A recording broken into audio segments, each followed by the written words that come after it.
Hey guys, Mitch here. If you're a fitness enthusiast looking to stay in shape and take care of yourself, but you're working with a tight schedule or budget, then you're in the right spot. We are in a video series that's based off of a PDF guide they've made for people who with limited time and money trying to stay fit. And I basically give my top 10 tips. So if you're interested in that, you can check out the link below and you can get that PDF guide for free. But what we're going to do today in this video is take out one of those tips and really pick it apart.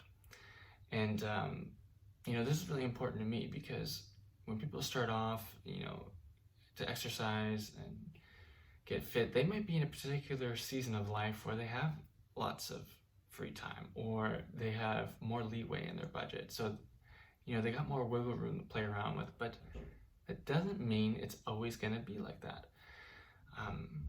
There are plenty of things that can get in the way. If you just started a family and had some kids, your schedule is all over the place and time is going to be very restricted. If you're transitioning in your job, maybe the money isn't there right now, or again, you're putting in long hours at the office, you're going to feel restricted. And so I want to give you some tips that will help alleviate some of the frustration that can come along with that, especially if you're working out in the past and now you want to work out, but you're finding that you're just running into some walls that you didn't have to deal with before. So let's get into it. So today's tip is going to be focused more on the money side of things, but it's applicable to both. My first tip here is don't use or be dependent on a big clunky piece of equipment. Example being like a treadmill or an exercise bike or something like that. There's lots of reasons for that, but there's two big ones. So the first thing is the cost. If you're looking at one of those exercise machines, you're looking up to thousands of dollars for a piece of equipment like that. And I know it comes with convenience, like, okay, it's in your house, so you're not dependent on the weather anymore. It's right by you, so you can get to it quickly and everything like that. But it's a lot of money up front. And I know plenty of people who have bought one of those pieces of equipment with the best of intentions, and yet months and years later, they do not use it at all. And so I'd hate to see you guys go and jump on that quickly and then realize later that you actually invested a bunch of money into something that's not going to be serving you for a while. So it's not necessarily the worst thing. I just hold off on it for the start and make sure it's what you actually are going to be using. So that's one thing. It just costs a lot of money. The other thing is if you buy a big piece like that, now you are confined and pigeonholed to that piece. As an example, the treadmill again. Now you just got to use the treadmill, and especially if you put a lot of money into it, you're going to feel obligated to use it because you spent the money. And so you really need to know if you're going to enjoy using that thing. If you used to be at the gym and used to be like taking, group classes or whatever it was that you were doing before, if it is drastically different than just sitting on a bike or a treadmill or whatever you're thinking about buying,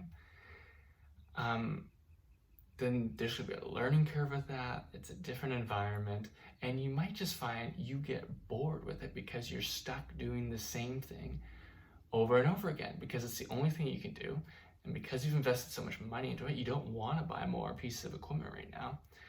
So you really need to know if it's going to be right for you. And I think that's going to take some time. So I wouldn't jump on it right away. So that's the big thing. Don't buy that big piece of expensive equipment. So what do you do instead? Here's what I would suggest. Bias body weight exercises. There's lots of reasons for this. Two of the big ones, there's no cost. There's absolutely no cost at all to do push-ups at your house or burpees or whatever it is. Doesn't really matter what the exercise is, but there's absolutely no cost or involvement in it at all. You can do it right now. There's no equipment to buy. There's nothing There's some things to think about in terms of what exercise would be best for you and what's appropriate for your skill level, but there's no financial cost at all. So that's a big win. The second thing is that there's a lot of different exercises. You have a lot of freedom about what you can do. And when you have the freedom, you have more variety and more fun. So you can have, more things that you're trying out. And it's not so boring just hopping on the machine again, doing the same old thing over and over again. You open up a plethora of different options.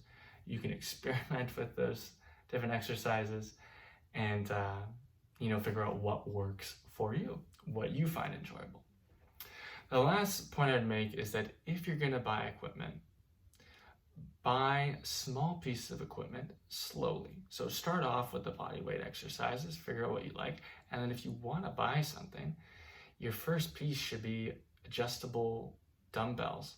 Dumbbells are, you can use them in a lot of different exercises. If you can take the ends off or adjust the weights, you have a lot of different options. It's highly useful. So if you're going to buy a piece of equipment, buy something small, low-cost item. I would suggest some version of dumbbells and go from there. Okay, so those are my big tips. Avoid buying a big clunky piece of equipment, bias body weight movements, and if down the road you want to get something small that works across a lot of different movements like dumbbells. Okay, so that's my big tip for today. Again, if you want to check out the full guide, you can check out the link below and you can get access to that PDF guide for free.